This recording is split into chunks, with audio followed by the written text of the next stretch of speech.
আসসালামু আলাইকুম। রায়কা আল হোসেন স্বাগত জানাচ্ছি এনটিভি সন্ধ্যার খবরে। ক্রাউন সিমেন্ট শিরোনাম দেখছিলেন, এবার চলুন পুরো খবরে। পুলিশ কমিশন গঠনের বিষয়ে ঐকমত্যে এসেছে রাজনৈতিক দলগুলো। জাতীয় ঐকমত্য কমিশনের বৈঠক শেষে আজ কথা জানিয়েছেন কমিশনের সহসভাপতি অধ্যাপক আলী রিয়াজ। পুলিশ বাহিনী পেশাদারিত্ব, দায়বদ্ধতা ও প্রভাবমুক্তভাবে দায়িত্ব পালন নিশ্চিত করতেই এই কমিশন গঠনের সিদ্ধান্ত হয়েছে বলেও জানান তিনি। 9 সদস্য বিশিষ্ট এই কমিশনে সরকার দলীয় একজন প্রতিনিধি, বিরোধী দলীয় এক প্রতিনিধি, জাতীয় সংসদের স্পিকারের প্রতিনিধি থাকবেন। কমিশনে ন্যূনতম 2 জন নারী সদস্য থাকবেন বলে জানান ড আলী রিয়াজ। এর আগে সারাদিন ধরে এই বৈঠকে রাজনৈতিক দলগুলোর সাথে ঐকমত্য কমিশনের আলোচনা চলে। বৈঠকের শুরুতে রাখা বক্তব্যে অধ্যাপক আলী রিয়াজ জানান, 20টি বিষয়ের মধ্যে এরই মধ্যে যে নোট অফ ডিসেন্ট সহ 10 বিষয়ে একমত হয়েছে দলগুলো। আর সোমবারের মধ্যে সনদের খসড়া রাজনৈতিক দলগুলোর কাছে পাঠানো হবে। এরপর সনদে স্বাক্ষর করতে দিনক্ষণ নির্ধারণ করা হবে বলেও জানান তিনি।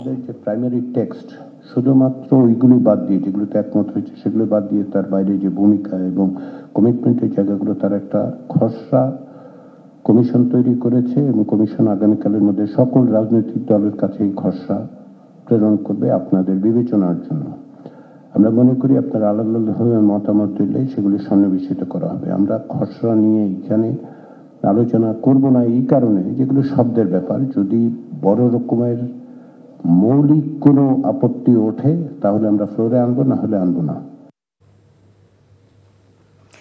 জাতীয় ঐক্যকে সামনে রেখে জাতীয় সমস্যাগুলোকে চিহ্নিত করে সমাধানের দিকে এগিয়ে নিতে হবে। যুগের সাথে তাল মিলিয়ে রাষ্ট্র কাঠামোর পরিবর্তন আনতে বিএনপি প্রস্তুত বলেও জানিয়েছেন বিএনপি মহাসচিব মির্জা ফখরুল ইসলাম আলমগীর। অন্যদিকে দলের স্থায়ী কমিটির সদস্য আমির খসরু মাহমুদ চৌধুরী বলেছেন, জুলাই আগস্টে গণঅভ্যুত্থান নিয়ে বিভাজন সৃষ্টি হলে তা হবে দুঃখজনক। রাজধানীতে পৃথক অনুষ্ঠানে তারা এসব কথা বলেন। হাসান মাহমুদের রিপোর্ট। পদ্মা ব্যারেজ এবং দ্বিতীয় পদ্মা সেতুর বাস্তবতা নিয়ে রাজধানীর ব্র্যাক সেন্টারে এই সেমিনারে বিশেষজ্ঞরা বলেন, ভারতের সাথে অভিন্ন নদীর পানির ন্যায্য হিস্সা আদায় তথা পানি চুক্তি সহ বিভিন্ন বিষয়ে আগামী সরকারের পরিষ্কার বক্তব্য থাকতে হবে নির্বাচনী ইশতেহারে। অংশীজনরা তারা এই প্রকল্পটিকে প্রত্যেকটি রাজনৈতিক দলের নির্বাচনী ইশতেহারে যাতে স্থান পায় সেটা চেষ্টা করবেন। এই বড় বড় প্রকল্পের যে অনেক কিছু অনুষঙ্গ যেগুলো আমাদেরকে খুব পীড়া দিয়েছে, সেগুলো যাতে ভবিষ্যতে এখান থেকে মুক্ত থাকে সেদিকেও খুব নজর দেওয়া দরকার। ওয়ার্ল্ড ব্যাংক রাজি, এডিবি রাজি, ডিফিড রাজি, ইউএসএআইডি রাজি।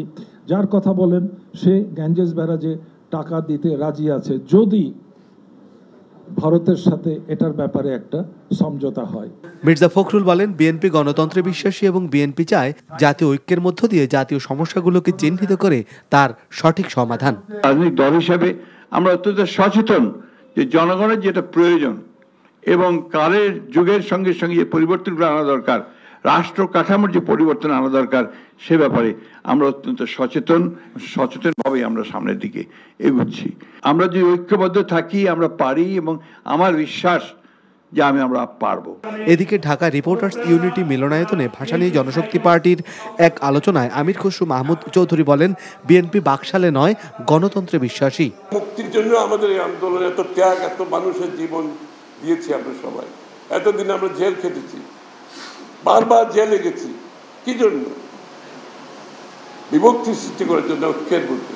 সুতরাং 2-3টা জায়গায় আমাদের জাতীয় ঐক্যমত থাকবে, আবার অনেক জায়গায় ঐক্যমত হবে না। আমরা তো বিভিন্ন দল এখানে। জাতীয় ঐক্য বিনষ্ট হলে ফ্যাসিবাদ আবারও মাথাচাড়া দিবে অভিমত বক্তাদের। Hasan Mahmud, NTV news, Dhaka. সীমান্ত হত্যাকাণ্ড ও পুশ-ইন মেনে নেওয়া হবে না মন্তব্য করে এনসিপির আহ্বায়ক নাহিদ ইসলাম বলেছেন, পুশ-ইন করতে হলে ভারত সরকারকে শেখ হাসিনা ও আওয়ামী লীগ সন্ত্রাসীদের পুশ-ইন করতে হবে। বিকেলে শেরপুর শহরে পদযাত্রা শেষে থানা মোড় শহীদ স্কয়ার চত্বরে সমাবেশে কথা বলেন এনসিপি প্রধান। এ সময় দলের কেন্দ্রীয় নেতারা উপস্থিত ছিলেন। গণঅভ্যুত্থানে 1 বছর পরও বিচার ও দৃশ্যমান সংস্কার না পাওয়ার সমালোচনা করেন নাহিদ। এর আগে দুপুরে নেত্রকোনায় পথসভায় নাহিদ বলেন, সংস্কার, গণহত্যার বিচার ও নতুন সংবিধান প্রণয়নের মাধ্যমে জনকল্যাণমূলক রাষ্ট্র গড়তে হবে। তরুণদের ক্ষমতায় আনার মাধ্যমে সব শ্রেণীর মানুষের জন্য সুন্দর বাংলাদেশ বিনির্মাণ করা হবে।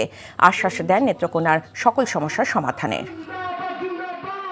ভারত সরকারকে স্পষ্টভাবে বলেছি যে সীমান্তে কোনো হত্যাকাণ্ড আমরা মেনে নেব না, সীমান্তে কোনো পুশিং আমরা মেনে নেব না। পুশিং করতে হলে আওয়ামী লীগের সন্ত্রাসীদের পুশিং করুন, শেখ হাসিনাকে পুশিং করুন। আমরা বিচারের মাধ্যমে শেখ হাসিনা সহ আওয়ামী লীগকে কাঠগড়ায় দাঁড়া করাবো। ময়মনসিংহে প্রধান উপদেষ্টা ডক্টর মোহাম্মদ ইউনূসের বিরুদ্ধে দায়ের করা একটি মানহানির মামলা কার্যক্রম বাতিল করে হাইকোর্টে দেওয়া রায় বহাল রেখেছেন সুপ্রিম কোর্টের আপিল বিভাগ। রোববার আপিল বিভাগের জ্যেষ্ঠ বিচারপতি জুবাইর রহমান চৌধুরী নেতৃত্বাধীন আপিল বিভাগ এই আদেশ দেন। আদালতের রাষ্ট্রপক্ষে ছিলেন অতিরিক্ত অ্যাটর্নি জেনারেল অনিক আর হক। ডক্টর ইউনূসের পক্ষে ছিলেন আইনজীবী তৌফিক হোসেন। 2007 সালে দেওয়া এক সাক্ষাৎকারে ডক্টর মোহাম্মদ ইউনূসের বক্তব্যকে কেন্দ্র করে তার বিরুদ্ধে মানহানির অভিযোগে 2010 সালে মামলা করেন জাসদের যুগ্ম সম্পাদক ও ময়মনসিংহ জেলা বারের সদস্য নজরুল ইসলাম চুন্নু। মামলাটির কার্যক্রম বাতিল চেয়ে 2011 সালে হাইকোর্টে আবেদন করা হয়। বিমান বাহিনীর সাবেক প্রধান অবসরপ্রাপ্ত air chief marshal Sheikh Abdul হান্নানের সময়কার প্রাতিষ্ঠানিক দুর্নীতির একাধিক অভিযোগের অনুসন্ধান করছে দুদক। এদিন হান্নান দম্পতির বিরুদ্ধে 5 কোটি টাকার অবৈধ সম্পদ অর্জন এবং 3 দেশ থেকে অর্থ পাচারের অভিযোগে 2টি মামলা করেছে সংস্থাটি। প্রথম মামলায় শেখ আব্দুল হান্নানের জ্ঞাত আয়ের সাথে অসঙ্গতিপূর্ণ মোট 3 কোটি 28 লাখ টাকার সম্পদ অর্জনের অভিযোগ আনা হয়। দ্বিতীয় মামলায় তিনি ও তার স্ত্রী তাহমিদা বেগমের বিরুদ্ধে জ্ঞাত আয়ের বাইরে 1 কোটি 91 লাখ টাকা ও 32টি ব্যাংক হিসেবে 1 কোটি 18 লাখ টাকার সন্দেহজনক লেনদেনের তথ্য পাওয়ার কথা উল্লেখ করা হয়। এদিকে ঋণের নামে 297 কোটি টাকা আত্মসাতের অভিযোগে দুদকের মামলায় জনতা ব্যাংকের সাবেক চেয়ারম্যান আব্দুল বারকাতকে 2 দিনের রিমান্ডে জিজ্ঞাসাবাদ করা হয়েছে। এছাড়া নিয়োগের দুর্নীতির অভিযোগে খুলনা কৃষি বিশ্ববিদ্যালয়ের সাবেক উপাচার্য সহ 17 জনের বিরুদ্ধে মামলা হয়েছে। 27 কোটি 63 লক্ষ টাকারও বেশি সন্দেহজনক লেনদেন করে উক্ত অর্থ হস্তান্তর, স্থানান্তর, রূপান্তর করার অপরাধ অনুসন্ধানকালে প্রমাণিত হয়েছে। কাতার, দুবাই সহ বিভিন্ন দেশে ব্যবসা প্রতিষ্ঠান ও অন্যান্য সম্পদ অর্জন এবং কানাডায় তার পোষ্যদের নামে বিপুল সম্পদ অর্জনের তথ্য পাওয়া গেছে। জনাব তাহমিদা বেগম এবং জনাব air chief marshal Sheikh Abdul হান্নানের বিরুদ্ধে দুর্নীতি দমন কমিশন মামলা রুজুর সিদ্ধান্ত গৃহীত হয়েছে। দেশের নবায়নযোগ্য জ্বালানি খাতে বিগত সরকারের মতো আর যেন দুর্নীতি, অনিয়মের পুনরাবৃত্তি না ঘটে সেজন্য আগামীতে এ খাতে প্রকল্প বাস্তবায়নের সতর্ক থাকার পরামর্শ দিয়েছে সিপিডি। সকালে ধানমন্ডিতে সিপিডি কার্যালয়ে আয়োজিত আলোচনা সভায় প্রতিষ্ঠানটির পক্ষ থেকে এই তাগিদ দেওয়া হয়। অনুষ্ঠানে প্রস্তাবিত জাতীয় রুফটপ সোলার কর্মসূচি নিয়ে আলোচনা করেন বক্তারা। সরকারের এই কর্মসূচিকে ইতিবাচক উল্লেখ করে সিপিডির পক্ষ থেকে কর্মসূচির নকশা উপস্থাপন এবং এর সম্ভাব্য পর্যবেক্ষণ ও মূল্যায়ন কাঠামো তুলে ধরা হয়। এই কার্যক্রম 2030 সালের মধ্যে বিদ্যুতের মোট চাহিদার 20% এবং 2040 সালের মধ্যে 30% নবায়নযোগ্য উৎস থেকে পূরণের লক্ষ্যমাত্রা অর্জনে সহায়ক হবে বলে জানানো হয়। তবে এই কর্মসূচি ডিসেম্বরের মধ্যে বাস্তবায়ন সম্ভব নয় জানিয়ে সরকারকে তাড়াহুড়ো না করে ত্রুটিমুক্ত কার্যক্রম পরিচালনার আহ্বান জানানো হয়। এই ছিল সন্ধ্যার খবরে। এই খবরের ভিডিও সহ আপডেট জানতে ভিজিট করুন NTV অনলাইন www.ntvbd.com। এছাড়াও NTVর জনপ্রিয় সব অনুষ্ঠান ও খবরের আপডেট জানতে ভিজিট করুন আমাদের ইউটিউব ও ভেরিফাইড ফেসবুক পেজ। রাত 10:30 রাতের খবর দেখার আমন্ত্রণ জানিয়ে বিদায় নিচ্ছি। এতক্ষণ সাথে থাকার জন্য সবাইকে ধন্যবাদ।